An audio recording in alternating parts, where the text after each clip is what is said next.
Hi, welcome to the Hearts on Fire podcast. Grab your Bible, a notebook, and a pen, and get ready to dive into the Word of God with us. Hello, and welcome to the Hearts on Fire podcast. We are so excited to be doing yet another series. This will be another 4-part series, like we've been used to.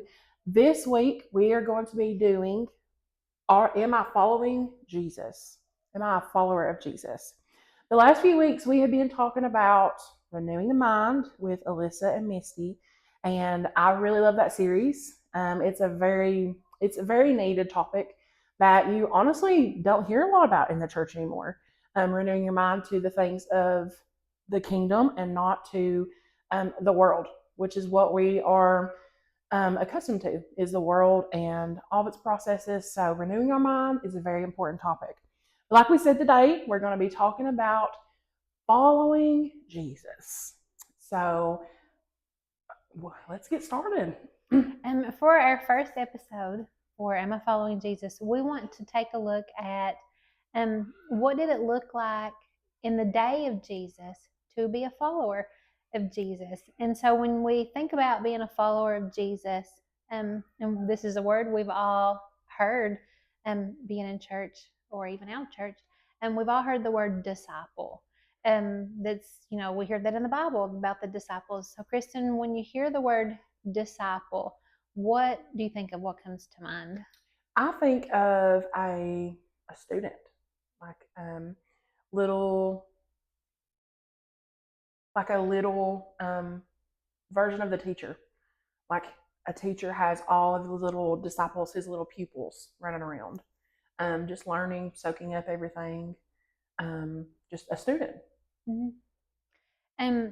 In the day of Jesus, in the time that Jesus was alive and walking the earth, they were called Talmids.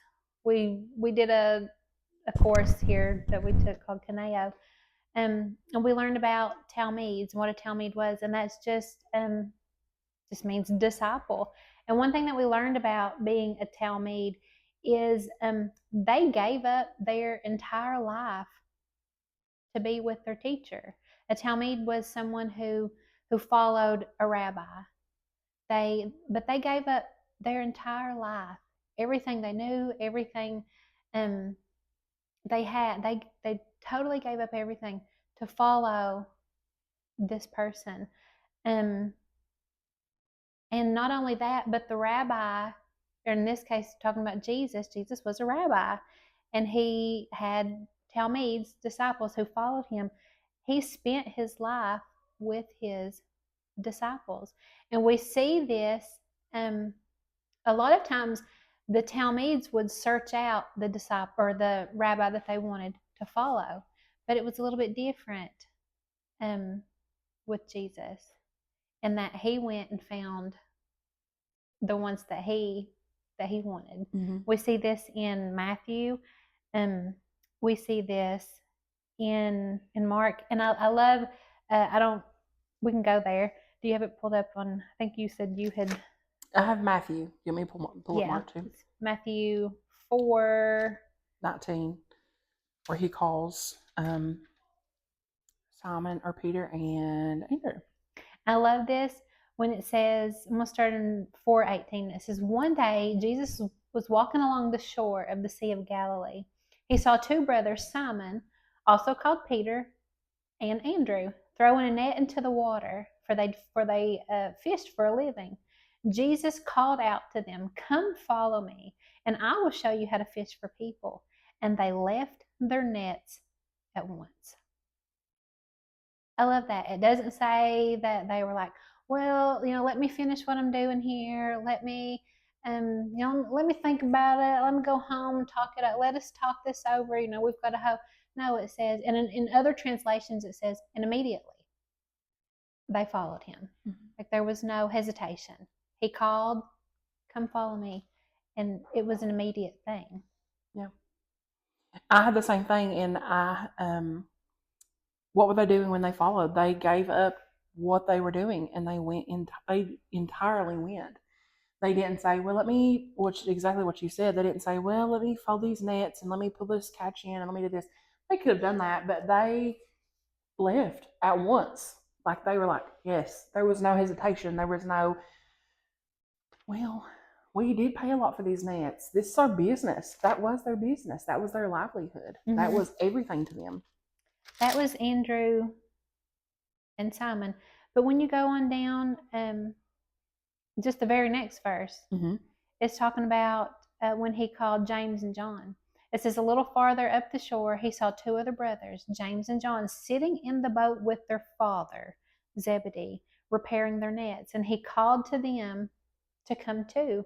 They immediately followed him, leaving the boat and their father behind. Because they're there with their father, this makes me think this was like a family business. Like this was a family thing, maybe even like a generational thing that was kind of handed down. They could have even been there like apprenticing maybe under their fathers, something like that.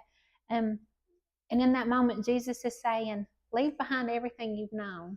Leave behind everything that you've been taught. Leave behind everything that's comfortable to you. This is how you've made your living. This is, and come follow me. And they left their father. Immediately in that moment, they got up and they left their dad sitting in the boat there. Yeah. Like they didn't even think about it. They just was like, okay, and they left. Yeah, everything. And I just keep thinking about that. Like, how many times have we been like, well, Jesus would never call me to change a job that's less money, or he would never call me to do this. It's like, it's not secure. There's no security in that. And that's not to say we don't use wisdom in those things. We don't just say, I'm going to quit my job today because I feel like God's calling me to preach. Like, it obviously has to be a very careful decision. But they were like, yes, they met this man. And later on, we hear Peter talking about how they met this man, they saw these things, they heard these things, and they were like, we had no other option but to go. We've seen like this glory, these things that have come from him, and we know. So I imagine like in their lives, they look back and they just remember all the things that they were and all the things that they were doing. And then they met this man on the shore, and he was like, follow me. And they went. Like, that's it. That's crazy to me. That's crazy. And like, we don't even really give that a thought today. We're just like, yeah, I'm just trudging through and I guess I'm following him. But we don't really think of the word follow. Like, we follow him with everything. And what you were talking about, the Walking in the Dust of Rabbi Jesus book, that was a principle of them following their rabbi, that you would follow them so close that you would have their dust on you, and not just going to church on Sunday, not just going to church on Wednesday, not just having a Bible study, but they were eating every meal together. They were learning each other. They were learning everything, how they ate, how they drank, how they prayed, how they did everything. Like, they became the rabbi. Yeah. They, it wasn't just that they wanted to learn from this person. And this wasn't not just talking about just the disciples and Jesus, but any disciple of any rabbi, any Talmud, any rabbi who had these followers. They didn't just seek to know the things that they knew. Like, they were not just after him, I just want to know the things that you know, teach me the things that you know. They wanted to be like them in every way. It was, they lived together. They ate all their, like, they did life together for, over time. They followed, and you said this, they followed their everyday life. They ate together. They prayed together. Like, they were so in tune together that yes, they learned the things that they knew, but their actions became their actions. Their reactions became they spent so much time together that they actually became like the one that they were following. And this him calling them and them leaving immediately, makes me go back to it also makes me think of when we go back to 1 Kings. We see this in 1 Kings. I'm going to go to chapter 19, verse 19 through 21. It's the call of Elisha. It says, so Elijah went and found Elisha. He was plowing a field. There were 12 teams of oxen in the field, and Elisha was plowing with the 12th team, Elijah went over to him and threw his cloak across his shoulders and then walked away. Elisha left the oxen standing there, ran after Elijah, and said to him, "First, let me go and kiss my father and mother goodbye, and then I will go with you." And Elijah replied, "Go on back, but think about what I have done to you." So Elisha returned to his oxen and slaughtered them. He used the wood from the plow to build a fire to roast their flesh. He passed around the meat to the townspeople, and they all ate. Then he went with Elijah as his assistant. So this was Elisha, this was his livelihood. This was his everything he knew, and he burned it. Mm-hmm. He burned his livelihood, everything he knew. He burned it. He could not return back to that. He burned, like, this was his plan B. This would have been his plan B. If this doesn't work out, I can always go back to my plow. I can always go back to my team of oxen. Not now. He burned his oxen. He burned his plow. He burned his plan B. So Elijah burned his plan B because for him there was no other option but yes. And it makes me think about the disciples following Jesus. Like, there was no hesitation. Yes. You ask, yes. And it's the same. So what is a disciple? It's am I following Jesus? And what is a disciple? It's a follower of Jesus where we have no other option but to follow you. And we hear this. Peter talks about this later on. I think it's Peter, where he says, "But where else would we go? Where else would we turn? We have nothing else. Like, you're the only one. If we're not following you, what are we going to do? Where are we going to go?" Yeah, just like Moses. Yeah. Another, like, while you're talking about that, it's just making me think how I think in today's church, let me say this for myself. A Christian is someone who is obviously of Christ. Okay. But if we were to think of, like, I'm not saying I have a heartbeat on the entire church. I'm not saying that. I know, to me, the way that I lived for so many years was trying to live up to, like, this Christian name. And there was so much that went along with it. And we get it so backwards. Like, okay, I have to be a Christian. I have to stop drinking. I have to stop cussing, smoking, stuff like that. We have to live up to those things. But if you're thinking about it in the context of, like, a Talmud, and you're, like, walking in the dust of your rabbi, and you're sitting with him, you're drinking with him, that to me looks so much easier than trying to have all of these other things and then working that in another time. Like, that concept is so foreign, I think, to so many people. Like, when I talk to people, like, at the jail, they're like, I'm just not good enough. But we never see in the Bible a disciple that says, I'm just not good enough. I'm just not good enough. And God having to convince them, follow me. He just laid that out and said, follow me. And it was an invitation, and they followed. Like, they left their livelihood. They left the things that they've always known behind. And that follow, and I wrote this down, follow and disciple are central themes of not only the New Testament, but of the entire Bible. Like, follow what I'm doing to a T. Like, even in the temple, they were like, follow these directions, follow these commandments, follow this stuff.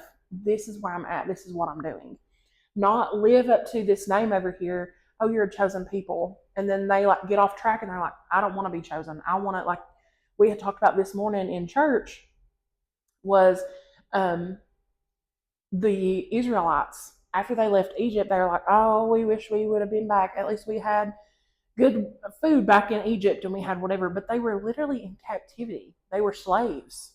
But we see so many times in the Old Testament, they were like, if we was just back in Egypt, we would have had so much more. And that's kind of our mindset in these things. Like, we try to live, we're like, when I was back in the day, when I was doing this and doing that, we long for that. But it's just like it's a gaze problem. Like, our gaze is so muddied. We see Jesus and we see, like, his goodness, but we still have our eyes, like, on the world. We're still looking around. We're still looking around like, well, what else is out here? Well, I still really love these things. But the central theme of the Bible is to follow and to be a disciple and to get the pulse of where he's at and what he's doing. Mm-hmm. Another example of a disciple, like we know the 12 disciples where he calls them and they give up everything immediately to follow. And they're following so closely, like you said, that they're covered in his dust. Like that's, following Jesus that closely. Is another thing is they submit themselves to learn from him. And we see this, and a lot of times this is glanced over as her being also a follower of Jesus, is with Mary and Martha. And we all know the story of Mary and Martha, where Mary is sitting at the feet of Jesus, mm-hmm. and he's teaching, like she's learning, she's taking it all in, mm-hmm. and Martha comes running in, and she's like, can't you see she's not helping me? I'm in here doing all this, I'm busy, and blah blah blah. And Jesus is like, why are you worried about all this? She's chosen the good thing. She's chosen the thing that could never be, it'll never be taken away from her. That is another thing about a disciple. Yes, following, there's no plan B, there's no other option. You're sold out to him completely, but also finding ourselves sitting at his feet, mm-hmm. learning from him, gleaning from him. And then one thing, and I feel like that's glanced over a lot of times when you think about Mary, mm-hmm. is that when we see her, that's a disciple. We don't typically call her a disciple, but yeah. That's what a disciple would have looked like, sitting at the feet of the rabbi, yeah. learning from them, listening to them, soaking it all in. And another thing I love about her is we see her at his feet in all seasons of her life. Mm-hmm. We see her sitting at his feet, learning as a student, learning, soaking it in. But then we see her at his feet in the hardest season, when her brother has died. We see her falling at his feet, in her grief, in her hurt, in her pain. And then we see her at his feet pouring out her worship, pouring out her perfume, her oil on him, just in her love and her adoration. But sitting at the feet of the rabbi, that's where they learned. Like, it's the closeness, it's the nearness. They would have been so close and walking with him that his dust would have kicked up on them, but they would have been found sitting so close at his feet, listening and soaking it all in. Mm-hmm. Yeah, it reminds me too, while you were talking about that, was the verse in Matthew 16, and like just a practical way that Jesus was saying to be his disciple is Matthew 16, 24 through 26. Then Jesus said to his disciples, "If any of you wants to be my follower, you must give up your own way, take up your cross, and follow me. If you try to hang on to your life, you will lose it. But if you give up your life for my sake, you will save it. And what do you benefit if you gain the whole world but lose your own soul? Is anything worth more than your own soul?" And while you were talking about Mary, I'm just thinking about like what it looked like to everyone else in that moment. Like, she's not doing anything. She's literally not helping. She's actively defying the household. She's not serving. She's not doing these things. And it looks weird to the world. It looks really weird to the world when you say, hang on a second, I have to go pray for this person. It looks really weird when we say, I'm actually going to go back to school and get my degree in theology. I'm going to go to this church at 10 o'clock at night and pray. I'm going to do this. I'm going to do that. But sometimes as a follower, that's what it looks like. It looks really crazy to go to church every time the doors are open. Now, am I saying that is required? No. But that's when you follow the Lord, that's just what you do. You follow him in every aspect. It would have been radical. Yes. For that day and time, and her being a lady. Yeah. And them being up, she should have, according to the custom for a lady of that time, she should have been up helping and doing they were the work of the lady. Yeah. In that home. Mm-hmm. but she chose the radical thing. And Right. that's what being a true disciple and a follower of Jesus looks like. It looks radical to the world, but what's radical to the world is just common following Yeah. Jesus. Like it seems crazy and radical to everybody else, but Right. it's just truly following. It's just following Jesus. Right. Like you said, it's those things that's like, oh no, I'm sorry, I can't go to this big game. I have church tonight. Mm-hmm. Or just turning down those normal things that everybody's like Wow. that's weird. Why would you give up? Why would you choose that over this? Yeah. Like that doesn't even that's not common. It makes me think of the Super Bowl. Like a lot of times, if we have church every day now, could we cancel church in the Super Bowl? Sure. Is it something that I'm saying, oh, you better be in church, you better be legalistic about it? No. But just choosing that time when we have we have corporate prayer at church on Sunday nights. And like the Super Bowl is a big to do everywhere. It's like a holiday almost in America. And it's just being like, I mean, we're just going to have church. We're going to get together. And if, we want to see a rerun or we want to see it later, we can catch it on YouTube or we can catch it on whatever. Is that a big deal? No, but it's radical in the world's eyes. It's like, but you could cancel church. You don't have to go. Well, no, I don't have to go. But as a follower, I'm picking to go. I'm picking this thing of the world over, I'm picking the church. I'm picking Jesus in every aspect of my life. It's not legalistic. It's not a religion. It's not all these things. It's a relationship. And I'm following on what I love. Mm-hmm. Which it reminds me of another verse that I had written down about the narrow gate, Matthew 7:13-14. You can enter God's kingdom only through the narrow gate. The highway to hell is broad, and its gate is wide for the many who choose that way. But the gateway to life is very narrow, and the road is very difficult, and only few ever find it. And what we're talking about right now even makes me think about in Romans 12:2, where it talks about don't copy the behavior and customs of this world, but let God transform you into a new person by changing the way you think. Yeah. Then you'll learn to know God's will for you, which is good, pleasing, and perfect. When we when we are truly following, sitting at His feet, becoming disciples, this becomes just like this happens naturally. You don't force it. You don't have to do like this is a byproduct of we just had a whole series on renewing the mind.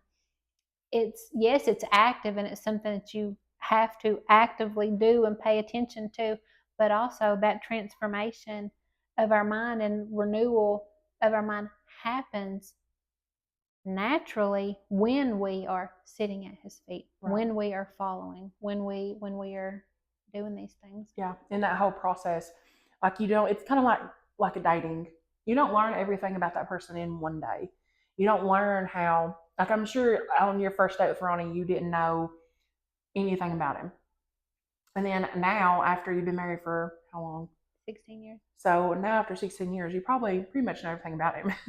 So it's little by little, and just that process. It's like you're falling in love with the Lord. You're falling in love with like how He eats, how He drinks, like every word that He says, you're hanging off of it. And it's little by little that you grow in that relationship, and you are not just you are a follower when you say yes, but it's the daily yes, when you say yes every single day. Yes. And I'm still actively following Him even after all these things have went on and all of the world has been behind me and in front of me and all around me, but I'm still saying yes to Him. And we see this through the disciples. We see all through the Gospels. We see them, and this is only recording 3 years of this. They're following Him. They're living with Him. They're doing life with Him for these 3 years. And then we see Acts. And we'll talk more about Acts and that in an upcoming episode. But just the transformation that happened in them from the Gospels to Acts. And that happened from being with him, from Mhm. following him, and it wasn't anything they didn't have to do, like try, or it happened just now, like just from following him, Mhm. from sitting at his feet. Like even over, and we'll talk, like I said, we'll talk about this. But there's a verse in Acts that is in one translation, they literally say something like they were recognized as being followers of Jesus. Mhm. And that was not meant to them in that moment as a compliment. Right. That was meant like as something negative, like, oh, I've seen you with him. you were with him, like you look like, it was almost kind of like you look like him, you walk like him, you talk like him. And that was meant as a negative thing, but to them it was like, yeah, I look like him, I sound like him, I walk like him, I think like him. And the more that we do that, the more radical we seem in our following, to the world. But that's how we pick up his heart. That's how we pick up being able to see the world around us, seeing with his eyes and loving with his heart and thinking with his thoughts. That's where that comes from, is by following him, Mhm. being that disciple. And that's how that happened for them here, is because they walked with him. They walked in his dust. They sat at his feet. And that was a follower in those days. That was a disciple in those days. Yeah. That's what it looked like. Yeah. Well, that is a follower. And just a very scratch of the surface. Let me go through my notes here and see if I have anything else. But we are going to continue and talk a little bit more about followers and what they look like, and what you need as a follower, and just the different aspects of following in Acts and on through the rest of the Bible. Did you have any? Let me see here. Oh, this verse goes along actually with what we were talking about. 1 Corinthians 1:18 and 19. The message of the cross is foolish to those who are headed for destruction. But we who are being saved know it is the very power of God. As the scriptures say, I will destroy the wisdom of the wise and discard the intelligence of the intelligent. So it doesn't make sense. The cross, in choosing this every single day and following, doesn't make sense to the world. It doesn't make sense to the wise, the wisdom of the world. So we, like Gina said, we are going to talk more about this. You have us for 3 more episodes. But did you have any closing thoughts or anything else that you want to say about being a follower? No. In our next episode, we want to talk more about what it looks like today to be a follower. In this episode, we focus more on what it would have looked like in the time of Jesus. But for our next one, we want to talk about what does that look like today, for us today. What does it look like to be a follower, to follow Jesus? Okay. Well, we hope you have enjoyed episode 1, and make sure you are coming back next week for episode 2.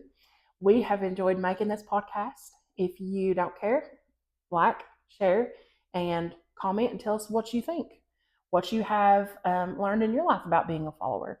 And we would love to hear your feedback. We would love to see you sharing with your friends. And we'll see you next week.